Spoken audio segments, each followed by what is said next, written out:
সালাম, শুভেচ্ছা, অভিনন্দন। সমগ্র বাংলাদেশের ন্যায় ফরিদপুর জেলায় কৃষকের নিকট থেকে সরাসরি ধান ক্রয়ের লক্ষ্যে জেলা খাদ্য বিভাগ ফরিদপুর কর্তৃক যে সকল কর্মসূচি ইতিমধ্যে গ্রহণ করা হয়েছে এবং কৃষক তার ন্যায্য মূল্য কীভাবে নির্ধারণ করতে পারবে, এই সকল বিষয় নিয়ে কৃষকের দাবি দেওয়া নিয়ে আমরা কথা বলতে এসেছিলাম ফরিদপুরের জেলা খাদ্য নিয়ন্ত্রক মোহাম্মদ তানভীর রহমানের সঙ্গে।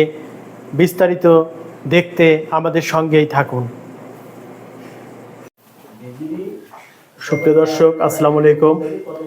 আমরা এসেছিলাম ফরিদপুর জেলা খাদ্য নিয়ন্ত্রক মহোদয়ের কাছে 2024 সালে কৃষকের নিকট থেকে আমন ধান সংগ্রহে তাদের দপ্তরের গৃহীত কর্মসূচি জানার জন্য। স্যার, আসসালামু আলাইকুম। ওয়ালাইকুম আসসালাম।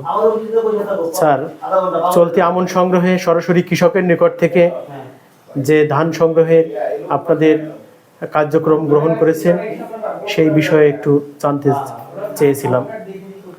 আমরা ফরিদপুর জেলায় ইতিমধ্যে আমন সংগ্রহ মৌসুমে ধানের যে টার্গেট বা লক্ষ্যমাত্রা আমরা পেয়েছি এবং আমরা ইতিমধ্যে প্রত্যেকটা উপজেলায় নির্দেশনা দিয়ে দিয়েছি যে কিভাবে এবার ধান কিনতে হবে এবং অ্যাপসের মাধ্যমে আমাদের যে উপজেলাগুলো আছে সেখানেও আমরা তাদেরকে নির্দেশনা প্রদান করেছি যাতে সুন্দর করে কৃষকরা এসে কোনো হয়রানির শিকার না হয়, সেইভাবে অ্যাপসে নিবন্ধন করে আবেদন করে তারা যেন ধান গুদামে দিতে পারে এবং কৃষক কোনোভাবেই যাতে গুদামে এসে হয়রানির শিকার না হয় সেজন্য আমরা প্রয়োজনীয় নির্দেশনা দিয়ে দিয়েছি।